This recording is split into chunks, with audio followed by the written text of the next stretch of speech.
Salut à toi, j'espère que tu vas bien et bienvenue dans ce 13e épisode de la série sur la programmation orientée objet avec un environnement de travail en PHP 8.1. Dans cette vidéo, tout simplement, ce qu'on va faire, c'est qu'on va reprendre l'exercice de l'épisode 9 et qu'on va tout simplement l'améliorer en fonction notamment de la dernière vidéo que l'on a vue, à savoir l'encapsulation, et également on va pouvoir y apporter deux, trois autres précisions et même améliorations. Donc pour ceux qui n'auraient pas vu la dernière vidéo, ce serait mieux que tu la vois avant de regarder cette vidéo. L'encapsulation, je le rappelle rapidement. L'encapsulation, en fait, le principe de l'encapsulation, ça va tout simplement être d'enfermer les propriétés au sein des classes, donc les attributs, pour les protéger des sources extérieures de danger. Donc c'est-à-dire les sources extérieures de danger, ça va être simplement ceux qui vont manipuler ces propriétés et mettre n'importe quoi dans ces propriétés. Et du coup, comme solution, on a l'encapsulation qui va permettre de ne pas avoir d'accès direct aux propriétés, mais plutôt d'avoir un accès aux propriétés via des méthodes spécifiques, les getters et les setters. Les getters pour récupérer la donnée de l'attribut en lui-même, et le setter pour pouvoir setter justement la valeur de cet attribut. Donc concrètement, tu peux voir à l'écran ici qu'on a tout simplement la classe livre de l'épisode numéro 9, et on va voir du coup comment l'améliorer un petit peu. Déjà concrètement, si on veut l'améliorer, on peut regarder vite fait. Donc déjà, on a tout en public. Nous, ce qu'on va faire, c'est qu'on va tout mettre en private ici. Hop, hop, hop.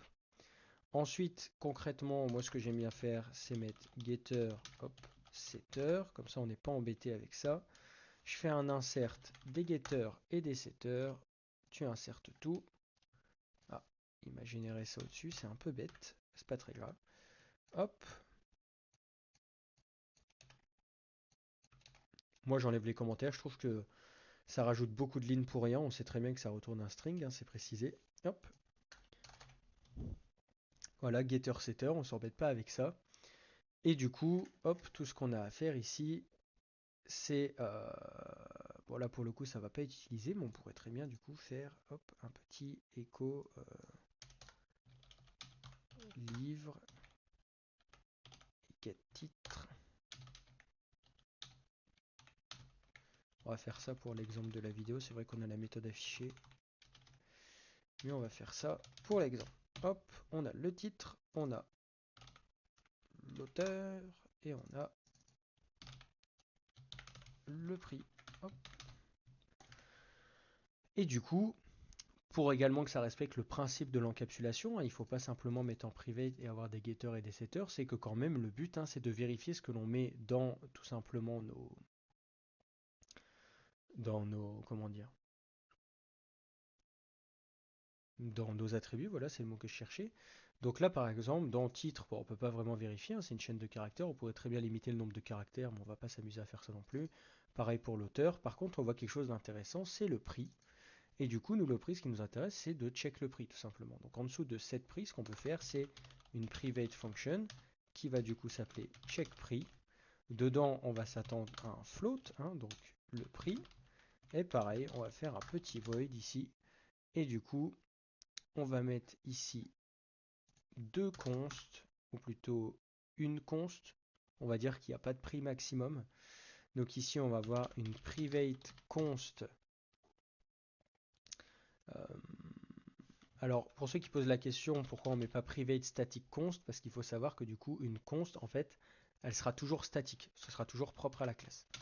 Donc, on va mettre ici une private static const. Et du coup, on va mettre ici prix minimum est égal à 1 euro. Et du coup, nous, quand on veut check le prix, ce qu'on va faire, c'est qu'on va tout simplement ici dire if prix est inférieur au prix minimum, self prix minimum, voilà, hop. Alors là, tu me lâches une exception. Le prix, voilà, on est bon. Et du coup, là, on va mettre le prix. Donc là, si je reprends mon petit, hop, ici, on a bien Son de le chat, développeur musclé 12. On va mettre ici 12, 1. C'est un float, ce serait peut-être un peu mieux. Hop, 12, 1. Et du coup, ici, si tu vois, je mets par exemple, imaginons, imaginons, je mets 0. Bah du coup, hop, ici, ça va passer. Pourquoi? Parce qu'il n'y a pas la vérification dans le constructeur. Donc, il ne faut pas oublier de mettre ça directement dans le constructeur. On va mettre ça directement ici. This. Check prix. On va lui passer le prix. Donc là, il va nous lâcher une erreur. Voilà. Je te montre au sein du terminal. Il nous lâche bien l'exception. Et du coup, concrètement, ici, si le constructeur n'existait pas, hop, on va prendre ça.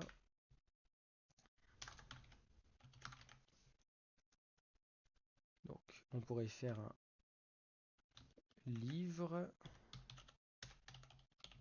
7 titres. Voilà. On pourrait faire un livre, 7 auteurs. Parfait. Et on pourrait faire un livre, hop, 7 prix. Et ici, on pourrait dire moins un nombre très étrange. Voilà. Là, si je fais un F5, ah, là, ça passe. Alors, pourquoi? Parce que le prix est inférieur à self-prix minimum. D'accord. Le prix est là. Est-ce que si je mets ça, c'est bon? Toujours pas. Il y a quelque chose d'étrange qui se passe ici. Est-ce que c'est parce que c'est ça? Non. Effectivement, ça va être compliqué du coup de faire quelque chose. Hop, si je ne mets pas la méthode. Si je fais un F5, ça plante bien. On voit bien dans le terminal qu'on attrape notre exception. Et du coup, voilà comment respecter les différents principes de l'encapsulation. Donc voilà, j'espère que cette petite amélioration d'exercice t'a plu. Hein. Concrètement, ça servait à ça. Hop. Donc voilà, j'espère que ce petit épisode t'a plu. Je vais enlever ça. Ça brouille un peu l'écran. Voilà. Donc comme je le disais, j'espère que cette petite vidéo t'a plu. Si c'est le cas, n'hésite pas à liker, n'hésite pas à partager, n'hésite pas également à commenter si tu as des questions, si c'est quelque chose que tu ne comprends pas.